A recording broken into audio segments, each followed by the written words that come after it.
everyone. I am Dr. Shweta Sharma, consultant clinical psychologist. हमारे साथ है doctor Sudeep Chaudhary, who is paediatric diabetologist. आज हम बात करेंगे जैसे कोविड के टाइम पे मोटापा या फिर ओबेसिटी बच्चों में एक बहुत सीरियस इशू बन के आया है। क्या रीजंस हैं, क्यों इतना ज्यादा बढ़ा, और ओबेसिटी एक ऐसा इशू है जो हमेशा बच्चों में या एडोलसेंस में बहुत सीरियस इशू लेके आता है, चाहे वो स्कूल की बात हो, चाहे फैमिली की बात हो, चाहे पीयर ग्रुप की बात हो। तो क्या रीजंस हैं, क्या प्रिवेंशन हो सकते हैं और किस तरीके से आप घर बैठे बैठे उसे मैनेज कर सकते हैं। तो हमारे साथ है डॉक्टर सुदीप सर। आप बताइए कि क्या, पहली बात तो लोग जानना चाहते हैं ओबेसिटी क्या है। कई बार वो कंफ्यूजन होता है कि किस कैटेगरी को ओबेसिटी में रखा जाएगा, मोटापा किसे कहा जाता है। Thank you, Dr. Shweta. Thanks for bringing this topic. Absolutely right. इस पैंडेमिक के टाइम में हमने देखा है कि जो बच्चे हमारे पास ओबेसिटी से आ रहे हैं या ओवरवेट से आ रहे हैं वो बढ़ गए हैं पहले से काफी। पहले ओबेसिटी को समझने के लिए बच्चों में एक बीएमआई बोल के एक फैक्टर होता है, उसको समझना जरूरी है। बीएमआई का फुल नेम होता है बॉडी मास इंडेक्स, बीएमआई। वो एक कैलकुलेशन होता है जहां हम हाइट इन केजीज करते हैं by which is divided by the weight in kgs divided by height in metre whole square. तो उसकी एक वैल्यू बनती है। अब जनरली वो बच्चों में एक हम बीएमआई चार्ट होता है, वो परसेंटाइल या सेंटाइल में हम उसको प्लॉट करते हैं।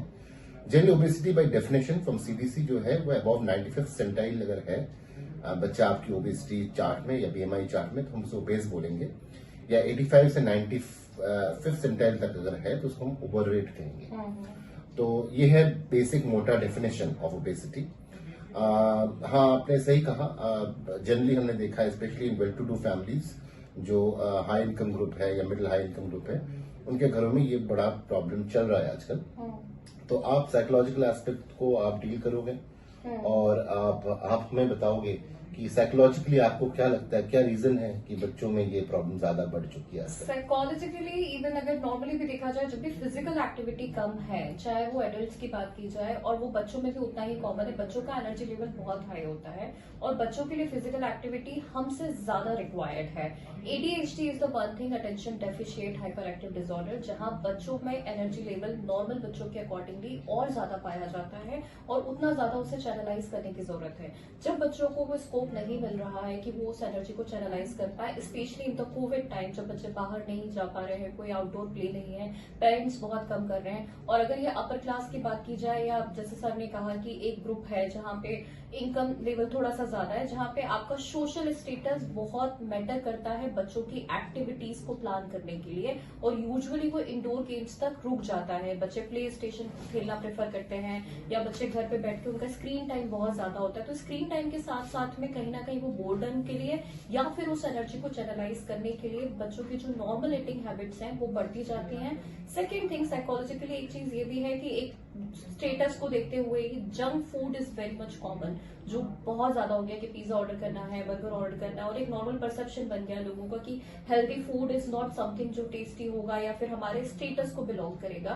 That is another thing psychologically जो ओबेसिटी में बहुत ज्यादा कंट्रीब्यूट करिए। This is psychologically if we directly relate to socio economic status. What do you feel about? Absolutely I agree. जैसे ओबेसिटी में अगर आप देखोगे कि बहुत लोग पूछते हैं, मुझे बहुत पेरेंट्स पूछते हैं कि व्हाट इज द रीजन, क्यों हमारा बच्चा मोटा होते जा रहा है।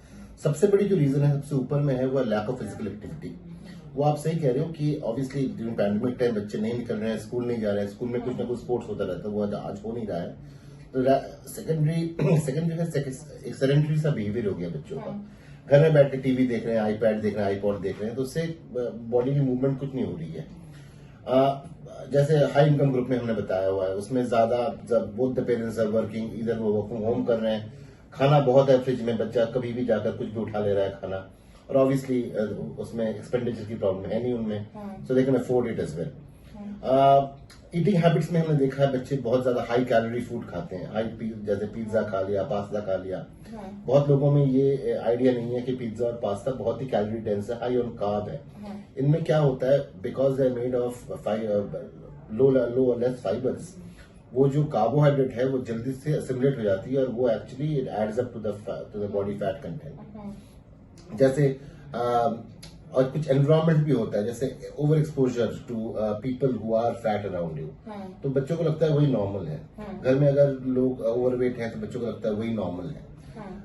फिर कुछ जेनेटिक फैक्टर्स भी हैं जो हमने सुना है कि there are children who are parents who are more overweight obese tend to have children who are more overweight obese but again as I said all this factors are multifactorial. ऐसा नहीं है कि एक ही फैक्टर रिस्पॉन्सिबल है, बहुत सारे factors together काम करते हैं वो। लेकिन अच्छी बात यह है कि उसको तोड़ा जा सकता है और आज हम उसी बारे में बात करेंगे कैसे आप इसको तोड़ सकते हो इस विशियस साइकिल को। तो साइकोलॉजिकली आपको लगता है कि क्या पेरेंट्स कर सकते हैं जो जिससे बच्चे इस हैबिट से थोड़ा दूर रहें? हाँ, साइकोलॉजिकली साइको सोशल फैक्टर्स बहुत इंपॉर्टेंट रोल प्ले करते हैं। कहीं ना कहीं हमारी फैमिलीज में, स्पेशली इंडियन फैमिलीज में, बच्चों को लेके इमोशनलिटी हमेशा प्ले की जाती है। वहां पे हम सब्जेक्टिव नहीं होते हैं या फिर हम टेकफुली हैंडल नहीं करते। हमें लगता है कि बच्चा है, कोई बात नहीं, खा लेगा तो कोई प्रॉब्लम नहीं है। जो एक रेगुलर इंटरवल्स होना चाहिए या फिर टाइप ऑफ फूड, इन सब पे कभी भी मैटर नहीं किया जाता है। बच्चों को हेल्दी वे देने की जगह पे आप पैम्पर्ड वे में ज्यादा उनको फूड ऑर्डर करते हो, और वो चाहे कभी दादी की तरफ से आ रहा है या फिर अगर सिंगल चाइल्ड है घर पे तो बहुत ओवर पैम्परिंग आ रही है। तो कहीं ना कहीं छोटी एज से ही बच्चों को ये सिखाना कि फूड इम्पोर्टेंट है, कितना इम्पोर्टेंट है, क्या किस फूड में कितना एनर्जी लेवल है, वो बच्चों को सिखाना, उसको प्रॉपरली मेंटेन करना। चाहे आप वर्किंग हो, चाहे आप हाउसवाइफ हो, इवन अगर कोई सिंगल पेरेंट भी है, उनके लिए भी इम्पोर्टेंट हो जाता है कि whatever you are having उसमें कितनी कैलोरीज हैं। आप अगर किसी भी प्रोडक्ट को भी देखेंगे, अगर बाई चांस आप जंक फूड पे भी रिलाई कर रहे हैं, आप बाहर से भी फूड ऑर्डर कर रहे हैं, हमेशा एक आपके पास में कैटेगरीज होती हैं जहाँ पे बताया जाता है कितनी एनर्जी है, कितना कार्बोहाइड्रेट है। हमें थोड़ा सा माइंडफुल हो के उनके ऊपर फोकस करना जरूरी है। बच्चों का एक प्रॉपर रूटीन बनाना जरूरी है। ब्रेकफास्ट, लंच, डिनर, बीच में जो इंटरवल्स हैं कब कब बच्चों को देना है। बच्चा जितना इंटैक्ट ले रहा है उतना ज्यादा उसको इंडल्ज करना है फिजिकल एक्टिविटी के लिए। फिजिकल एक्टिविटी अगर आप बाहर, जैसे कोविड के कारण आप बच्चे को बाहर नहीं भेज सकते, लेकिन घर में रहते हुए भी बहुत सी ऐसी एक्टिविटीज हैं। अगर आप गार्डनिंग में उनको इंडल्ज कर दें, आप घर में उनको नॉर्मली बोलें कि घर अपना खुद का शेल्फ अगर उनको ऑर्गेनाइज करने को बोल दिया जाए, किचन वर्क में जैसे फ्रिज में वेजिटेबल्स लगाना है, छोटी छोटी चीजों में अगर आप उनको इंडल्ज करेंगे, उनकी मेंटल और फिजिकल एनर्जी दोनों ही चैनलाइज होती हैं और बच्चा डिस्ट्रैक्शन के लिए फूड यूज करना बंद कर देता है। That is very much important. Yes, absolutely, Dr. Shweta कि देखिए in treatment of obesity from the paediatric and endocrine side हमने देखा है कि there is a prevention and there is a treatment. So prevention में हम यही कहते हैं कि create an active environment. How do you do that? Like basically you ask your children to participate in activity, physical activity. At least 60 minutes of physical activity every day is really really good. तो obviously अगर आप घर से बाहर नहीं निकलना चाहते हो, तो you can take them to the terrace और the entire family, if you are young parents, अगर आप खुद एक्सरसाइज कर रहे हो, encourage your child to come with you and take part in the exercise events. Make exercise fun, make physical activity fun. It's very important कि बच्चों में एक physical behavior हम लोग लाते हैं, so the entire day they are not glued to the TV sets and they can actually turn around and do some play. When this COVID problem ends and finally ends, and then you can enroll your child into a structured athletic or a gymnastic or recreational activity like badminton or tennis or something, so that your child goes on moving. As I said, 60 minutes of activity in a day is really important. Don't overdo it because you don't want your child to be tired and not being able to focus in school. But yeah, 60 minutes a day is good enough. And then I think very important thing is to limit the TV to less than an hour. Screen time हाँ, is screen very time आप important. दिन में 1 घंटे से कम रखें, बहुत जरूरी है। क्योंकि बच्चे मैक्सिमम टाइम्स क्या करते हैं, टीवी देखते देखते खाना खाते हैं, उन्हें पता भी नहीं चलता है कितना खाना खा लिया उन्होंने, भैया कितना अमाउंट हुआ, कितना कार्ब्स हुआ। They don't weigh their food, nor do you. मैंने बहुत सारे सुना है कि फैमिलीज में सब एक साथ टीवी और मूवी देखते देखते खाना खा रहे हैं, उसमें क्या पता भी नहीं चलता कितना खाना आपने खा लिया, कितना everything goes in. So I think limit it to less than an hour if possible.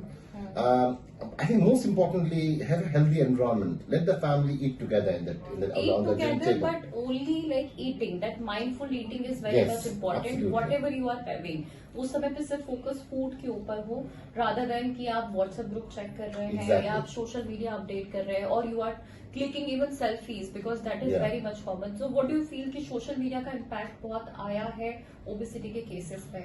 I think social media has helped to some extent because बच्चे बहुत सारे ऐसे सेलिब्रिटीज को फॉलो करते हैं who are really healthy and nice, और वो आजकल हमने देखा है lots of them are actually giving them pearls of wisdom कि आपको क्या करना चाहिए. as adults they are doing it. So obviously adults में अगर थोड़ा सा जागरूकता आ रही है तो बच्चों में भी आ रही है थोड़ी बहुत. But the problem is if we turn a blind eye to those positive aspects of social media, और जो negative aspects है उसके ऊपर अगर हम ज़्यादा importance देते हैं, then you know the entire game is lost. I would love to mention also that बहुत सारे पेरेंट्स कहते हैं कि हम क्या फिर बच्चे को ना दें फिर फास्ट फूड.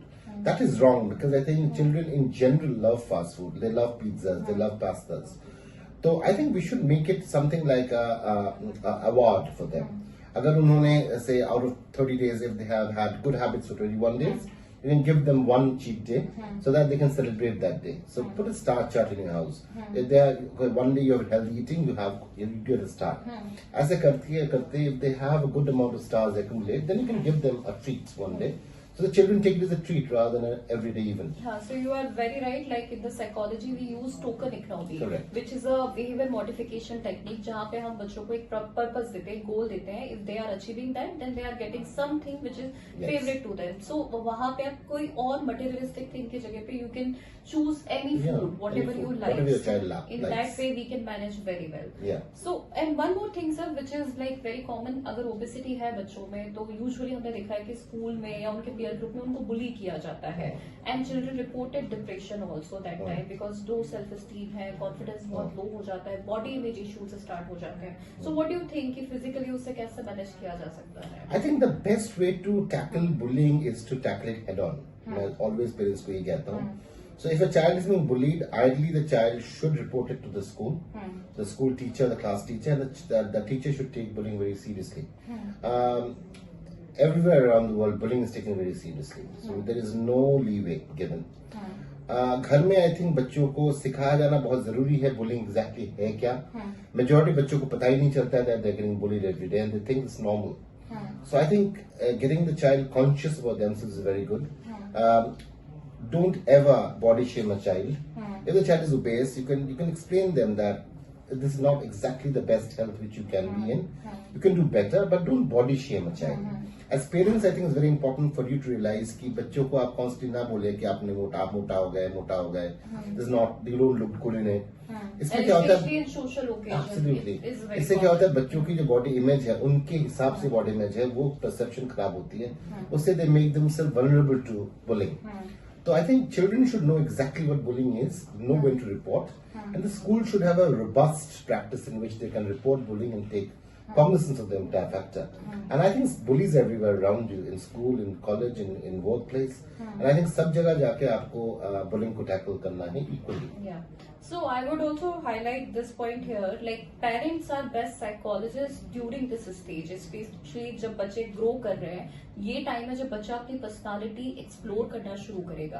यहीं पे उसका सेल्फ कॉन्फिडेंस, उसका सेल्फ स्टीम बिल्डअप होना शुरू होता है. तो जब भी बॉडी इमेज के इश्यूज आते हैं या बुली के लिए अगर आप कंफर्टेबल हैं, बच्चे के साथ फ्रेंडली हैं, तभी बच्चा आके आपको शेयर करेगा. अदरवाइज कई बार बुली फिजिकल अब्यूज से सेक्सुअल अब्यूज में ही कन्वर्ट होती है. तो it is very much important कि उसको एक फ्रीडम दी जाए, एक फ्रेंडली एनवायरनमेंट दिया जाए और प्रॉपर इन्फॉर्मेशन हर चीज के बारे में, चाहे वो सेक्स एजुकेशन ही क्यों ना हो, वो इन्वॉल्व करना बहुत इंपॉर्टेंट हो जाता है. जैसे कि ये सारे रिलेटेड इशू जो ओबेसिटी से आगे जाके लीड होते जाते हैं, stress, anxiety, depression and then maybe eating disorder in the future, that we can manage at the right time with preventive steps. So, what management you suggest, sir? Like medically, what we can do? So besides prevention, जैसे मैंने पहले कहा था, हम treat भी करते हैं बच्चों को. तो ओबेसिटी की स्टैंडर्ड ट्रीटमेंट है, पहले तो हम उनको एक ग्रेडेड एक्सरसाइज शेड्यूल में डालते हैं. We put them through a graded exercise schedule and there are places which do that very professionally. अगर उससे and then we bring them back in 2-3 months time and see whether there is any difference in the BMI. अगर हमने देखा BMI में कुछ change हुआ and the parents are happy, the child is happy, we'll probably continue with that. In some situations we have seen that it doesn't work. In that case हमें medical treat करना पड़ता है. There are some medications with which we give and they don't have any side effects. लेकिन we generally keep it for children who are really morbidly obese और जिनमें exercise schedule काम नहीं करता है. But I would really love to highlight here that medicine is always a last stage effort. Best option for obesity is to prevent it, and if you are obese, then basically try and get out of it in a natural way. But again, medicine, surgery, everything is an option. But then we'll weigh it as and how your clinical condition demands. जैसे आप clinical condition होगा, उसके ऊपर हम सोचेंगे इसके बारे में. So in psychology also we have supportive psychotherapies, we have family therapies, we have motivational enhancement therapy just to maintain your medical treatment in proper manner and to get better results. So for any queries, for any questions, even for the management, you can come and consult with us for complete treatment program for the obesity. Yes, absolutely. As I underlined that जैसे अगर bullying होता है घर में बच्चे को कोई image problem है तो ऑब्वियसली डॉक्टर श्वेता शर्मा है she is more will be more than happy to guide your child through this things and if you need help about how to plan your basically journey with us and how to get out of it, we'll be more than happy to give you a hand. Have a Thank you good very day much. everyone. All the best. Always. Bye bye. Bye bye.